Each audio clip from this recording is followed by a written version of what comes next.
오늘 설교 제목은 유전장수의 축복입니다. 얼마 전 조선일보를 통해 흥미로운 제목의 기사를 보게 되었습니다. 제목이 칠순거지 안 되려면 이었습니다. 기사를 읽어보니까 고령화 사회의 문제점을 다루고 있더라고요. 그리고 그 예로 일본의 실태를 보여주었습니다. 인구 구조가 노화한 일본에서는 70대가 자산시장의 중심축이라고 합니다. 그 예로 일본 내각부의 고령사회 백서에 따르면 70세 이상 고령자의 저축액이 2259엔이라고 하는데요. 2259만엔. 이 금액은요, 30대와 40대의 통장 잔고보다 훨씬 크게 웃도는 금액이라고 합니다. 그만큼 국가의 대다수를 차지하는 사람이 노인이라는 것이죠. 우리나라도 이런 상황이 먼 이야기는 아니라고 하는데요. 물론 한국은 우리나라는 아직까지 70세 이상 노인 비중이 일본보다는 낮아서 전체 인구의 11% 정도이지만 어느 순간 순식간에 심각한 고령화 사회가 될 수 있다는 것이죠. 그래서 문제가 뭐냐 하면 나이가 들면 은퇴해서 수입도 없으니까 돈이 없어서 힘든 노후가 될 수밖에 없다는 것입니다. 그래서 소위 칠순거지가 된다는 것이죠. 수명은 늘어나서 오래 사는데 돈은 없고 그런 상황을 네 글자로 무전장수의 상황이라고 기사에서 표현하고 있었습니다. 그러면서 재테크에 대한 내용을 다루고 있더라고요. 자, 정말 심각한 문제이긴 하죠. 또 우리 모두에게 해당되는 내용이기도 합니다. 그렇다면 여러분은 노후 대비를 어떻게 하고 있습니까? 여러분은 돈이 없이 오래 사는 무전장수가 아니라 돈도 있으면서 오래 사는 유전장수할 준비를 잘 하고 있습니까? 아마 자신있게 모든 준비 다 해놓았다고 말할 수 있는 사람은 얼마 없으리라 생각되는데요. 그래서 제가 혹시 이런 문제와 관련해서 성경에서 말씀하고 있는 가르침은 없을까? 우리의 노후 대비를 위한 성경의 가르침은 없을까? 하고 찾아보았습니다. 있을까요? 없을까요? 다행히 있었습니다. 특히 가장 분명하게 그 가르침을 말씀하고 있는 곳은 구약성경 신명기였습니다. 신명기 5장 16절에서는 이렇게 말씀하십니다. 너는 네 하나님 여호와께서 명령한 대로 네 부모를 공경하라. 그리하면 네 하나님 여호와가 너에게 준 땅에서 내 생명이 길고 복을 누리리라. 자, 이 말씀에 보면 하나님은 우리더러 부모를 공경하라고 말씀하십니다. 또 그에 따르는 상도 말씀하셨는데 그 상은 땅에서 우리의 생명이 길고 우리가 복을 누리는 것입니다. 생명이 길고 무슨 뜻입니까? 건강하게 장수한다는 뜻이죠. 또 복을 누리리라. 여기서 말하는 복은 당연히 풍요로운 물질을 포함하는 그런 복입니다. 그러니까 오래 살면서도 풍요로운 복을 누리게 된다는 것인데, 자, 이것이 바로 유전장수 아니겠습니까? 이렇게 성경 안에는 우리가 유전장수할 수 있는 비결이 이미 나와 있다는 것이죠. 자, 이런 내용들은 하나님이 만드신 원칙입니다. 하나님은 이런 식으로 원칙을 만드셨고 또 이런 원칙으로 우리가 사는 세상이 돌아가도록 하셨다는 것이죠. 이런 원칙, 하나님이 만드신 이런 원칙을 한 단어로 표현하자면 바로 황금률입니다. 여러분 황금률 들어보셨죠? 더 골든 룰 해갖고 황금과 같은 율법을 뜻하는데요. 수많은 윤리 원칙 중에 최고의 원칙이다. 그래서 황금률이라고 부릅니다. 그리고 이 황금률은 성경 마태복음 7장 12절을 가리킵니다. 무엇이든지 남에게 대접을 받고자 하는 대로 너희도 남을 대접하라. 이게 황금률이에요. 무슨 뜻일까요? 다른 사람이 해주었으면 하는 대로 그 행위를 내가 먼저 하라는 것입니다. 이것이 황금률, 모든 원칙 중에 최고의 원칙이고 가장 근본이 되고 중요한 원칙이라는 것입니다. 그런데 이 황금률이 신명기 5장, 좀 전에 본 신명기 5장의 부모를 공경하라는 말씀과도 일맥상통하지 않습니까? 우리가 부모님을 잘 모시면 우리도 당연히 잘 된다는 것이죠. 그것이 세상이 돌아가는 원칙이며 아주 기본이 되는 당연한 원리라는 것입니다. 그래서 우리가 부모님을 한마디로 유전장수할 수 있게 해드리면 나도 나중에 유전장수할 수 있게 된다는 것입니다. 이것이 너무도 당연한 원리라는 거예요. 나의 행복한 노후를 위해서 어떻게 해야 된다고요?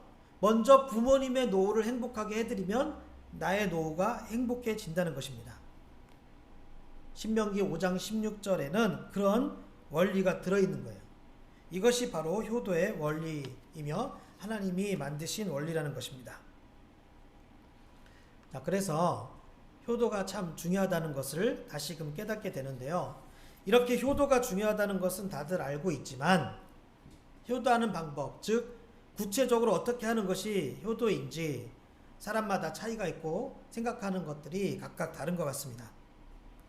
때문에 오늘 제가 성경적인 효도의 방법을 말씀드리려고 하는데요. 효도는 한마디로 부모님이 오늘 배운 말이죠. 부모님이 어떻게 하시도록 유전장수하실 수 있도록 그렇게 해드리는 것이 효도입니다. 더 쉬운 말로 부모님을 물심양면으로 모시는 거예요. 그게 효도입니다. 따라서 우리는 먼저 부모님을 물질적으로 어렵지 않게 해드려야 합니다. 또 건강하실 수 있도록 돌봐드려야 합니다. 몸과 마음이 모두 건강하실 수 있도록 다방면으로 노력해야 된다는 것이죠. 우리의 말이나 행동을 통해 부모님이 기뻐하시고 평안하실 수 있도록 그렇게 해드려야 합니다. 자, 이런 것을 줄여서 말하자면 이게 바로 부모님이 유전장수 하실 수 있도록 해드리는 거 아니겠습니까? 이것이 바로 진정한 효도라는 것이죠. 또 이렇게 효도하는 것은 우리에게도 복이 된다는 것입니다. 어떤 복입니까? 우리의 노후를 보장받는 복이에요. 그래서 제대로 된 효도는 우리의 마땅한 도리죠. 그러나 그렇게 마땅한 도리인 동시에 우리를 위해, 나 자신을 위한 최고의 재테크 방법이라고 할 수 있는 것입니다. 우리 노후 준비의 비법이 효도라는 거예요. 신명기에 있는 이 효도의 말씀의 실제적인 예도 있습니다. 바로 오늘 본문이에요. 오늘 본문. 유전장수 하시도록 효도를 제대로 해서 본인도 유전장수의 축복을 누린 사람이 있었는데 그 사람이 바로 요셉이었다는 것입니다. 요셉. 요셉은 어려서 형들의 계략으로 인해 애굽으로 팔려갔습니다. 그래서 젊었을 때 정말 고생을 많이 했죠. 하지만 하나님의 역사하심으로 애굽에서 2인자, 총리까지 되었고 그렇게 성공한 후에는 고향 땅에 있는 아버지 야곱과 그의 가족들을 애굽으로 데리고 와서 평안하게 살 수 있도록 그렇게 조치를 취합니다. 그러니까 요셉은 자신만 잘 먹고 잘 사는 일에 집중한 것이 아니라 상황이 딱 되고 나니까 바로 아버지 야곱을 제대로 모신 것을 보게 됩니다. 자, 이렇게 요셉이 했는데 그래서 요셉의 노후는 어떻게 됐을까요? 요셉의 인생 후반전은 어땠을까요? 당연히 큰 복을 받았습니다. 그냥 복이 아니라 정말 풍요로운 복을 받았습니다. 젊어서 고생 정말 많이 했는데 그 고생들을 다 잊고도 남을 만큼 복된 인생을 살았습니다. 이것은 저의 추측이나 그랬을 거다라는 짐작이 아니라 성경이 확인해주고 있어요. 우리 함께 몇 구절을 찾아서 살펴보겠습니다. 우선 여러분 창세기 41장 51절 52절입니다.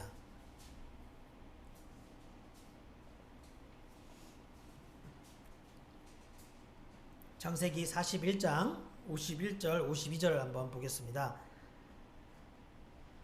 요셉이 자기 아이들을 낳고 그 이름을 지어주는 장면인데요. 한번 함께 읽어보겠습니다. 시작. 요셉이 그의 장남의 이름을 므낫세라 하였으니 하나님이 내게 내 모든 고난과 내 아버지의 온 집 일을 잊어버리게 하셨다 하며 차남의 이름을 에브라임이라 하였으니 하나님이 나를 내가 수고한 땅에서 번성하게 하셨다 함이었더라. 예, 고대 사회에서는 당시의 정황이나 감정들을 그걸 가지고 아이들 이름을 짓곤 했거든요. 그런데 요셉이 자기 아들들의 이름을 지은 것을 보면 어떻습니까? 먼저 자신의 모든 고난을 잊을 정도로 복을 받았다고 말합니다. 또 그 땅에서 번성하게 되었다고 말을 합니다. 그러니 얼마나 큰 복을 받았으면, 우리가 요셉이 고생한 거 잘 알잖아요. 그 모든 고생, 정말 흔하게 사람들이 겪을 수 있는 그런 고생이 아닌데 그런 것들 다 잊고도 남을 만큼 복을 받았다고 하니 얼마나 큰 복을 받은 거예요? 또 창세기 48장 15절부터 16절을 찾아볼까요? 창세기 48장 15절 16절을 보면 이제 아버지 야곱이 요셉을 위해 축복하는데요. 창세기 48장 15절 16절, 그가 요셉을 위하여 축복하여 이르되 내 조부 아브라함과 아버지 이삭이 섬기던 하나님, 나의 출생으로부터 지금까지 나를 기르신 하나님, 나를 모든 환난에서 건지신 여호와의 사자께서 이 아이들에게 복을 주시오며 이들로 내 이름과 내 조상 아브라함과 이삭의 이름으로 칭하게 하시오며 이들이 세상에서 번식되게 하시기를 원하나이다. 자, 계속해서 21절과 22절도 보시면 이스라엘은 야곱이죠. 이스라엘이 요셉에게 또 이르되 나는 주구나 하나님이 너희와 함께 계시사 너희를 인도하여 너희 조상의 땅으로 돌아가게 하시려니와 내가 너에게 네 형제보다 세겜 땅을 더 주었나니 이는 내가 내 칼과 활로 아모리 족속의 손에서 빼앗은 것이니라. 자, 어떻습니까? 축복의 내용이 다른 모든 형제들을 능가하는 것을 보게 됩니다. 자, 그렇다면 요셉이 실제로 어떻게 되었을까요? 요셉의 인생 후반전의 결론, 창세기의 결론은 50장입니다. 그래서 창세기 50장에 요셉의 인생의 결말을 보면 이런 축복이 모두 다 이루어진 것을 확인하게 돼요. 이렇게 정말 그 누구에게도 처지지 않는 엄청난 복을 받은 사람이 요셉이라는 것이죠. 여러분 모두 그 유명한 찬양 야곱의 축복 아시죠? 너는 담장 너머로 뻗은 나무 가지에 푸른 열매처럼, 이런 찬양. 이게 제목이 야곱의 축복이니까 어떤 사람들은 야곱이 누린 축복을 말하는 것으로 이렇게 오해하고 있는데, 이게 사실 이 내용은요, 야곱이 자기 아들 요셉을 위해 한 축복의 내용입니다. 그러니까 이 축복의 주인공은 요셉이에요. 그러니까 요셉으로부터 극진한 효를 받은 야곱이 요셉을 위해 선포하고 또 하나님 앞에 간절히 기도한 내용이라는 거예요. 그게 바로 야곱의 축복의 내용이에요. 우리 한번 그 내용을 함께 찾아봤으면 좋겠는데요. 창세기 49장 22절부터 26절입니다. 우리가 알고 있는 찬양 야곱의 축복의 내용이 무엇인지 창세기 49장에 나와 있습니다.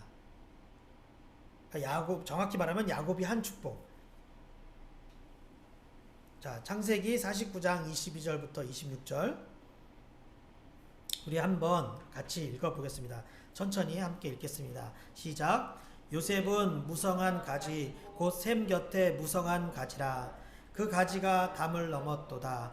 활 쏘는 자가 그를 학대하며 적개심을 가지고 그를 쏘았으나 요셉의 활은 도리어 굳세며 그의 팔은 힘이 있으니 이는 야곱의 전능자 이스라엘의 반석인 목자의 손을 힘입음이라. 네 아버지의 하나님께로 말미암나니 그가 너를 도우실 것이요 전능자로 말미암나니 그가 너에게 복을 주실 것이라. 위로 하늘의 복과 아래로 깊은 샘의 복과 젖먹이는 복과 태의 복이로다. 네 아버지의 축복이 내 선조의 축복보다 나아서 영원한 산이 한없음 같이 이 축복이 요셉의 머리로 돌아오며 그 형제 중 뛰어난 자의 정수리로 돌아오리로다. 아멘.